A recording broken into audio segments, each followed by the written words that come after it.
Good morning my dear students. आज मैं आपको क्लास 8 का मैथ का लेसन 6.1 घन और घनमूल क्यूब एंड क्यूब रूट का क्वेश्चन नंबर 1 एग्जांपल का लेके आया हूं।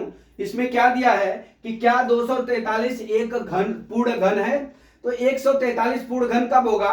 जब इसमें जो अभाज्य गुणनखंड करेंगे हम तीन तीन की जोड़ी बनाएंगे। अगर तीन तीन की जोड़ी नहीं है तो अभाज्य गुणनखंड नहीं है। तो हम सबसे पहले कितना है 243 है, तो 243 का हम अभाज्य गुणनखंड करते हैं। ठीक है, तो 243 का अभाज्य गुणनखंड कर लीजिए।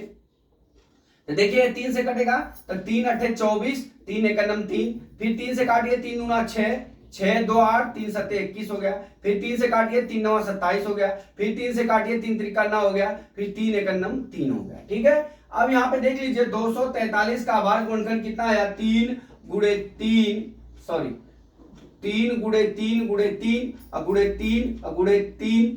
ठीक है, इतना आ गया, 5 बार आ गया। हमने क्या बोला कि जब भी आप जो घनमूल निकालेंगे तो हमारा क्या हो जाएगा, ये 3 की जोड़ी तीन तीन की जोड़ी बनाना है। तो हमने पहले 3 की जोड़ी बनाया और यहाँ पे 3 की जोड़ी नहीं है, यहाँ पे खाली 3 कितना बार है? 2 बार है। तो यहाँ लिखेंगे चूंकि 243 3 गुणे 3, 3 जो है चूंकि 3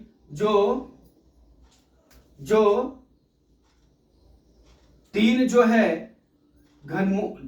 है घनमूल के रूप में नहीं है, इसलिए 243 जो है एक पूर्ण घन नहीं है। ठीक है, अब यहाँ पे मैंने क्या लिखा? 3 जो है घनमूल में नहीं है।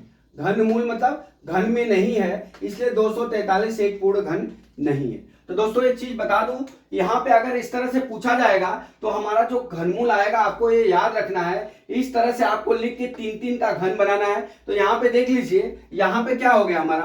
3 गुणे 3 के घाते 3 हो गया और गुणे यहाँ 3 के घाते कितना आ गया हमारा? 2 ही आया।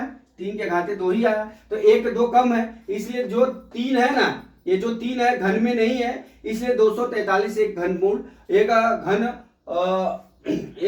पूर्ण घन नहीं है। तो दोस्तों मैं आशा करता हूं कि ये सवाल आपको समझ में आ गया होगा। अगला सवाल कल मैं फिर लेके आता हूं।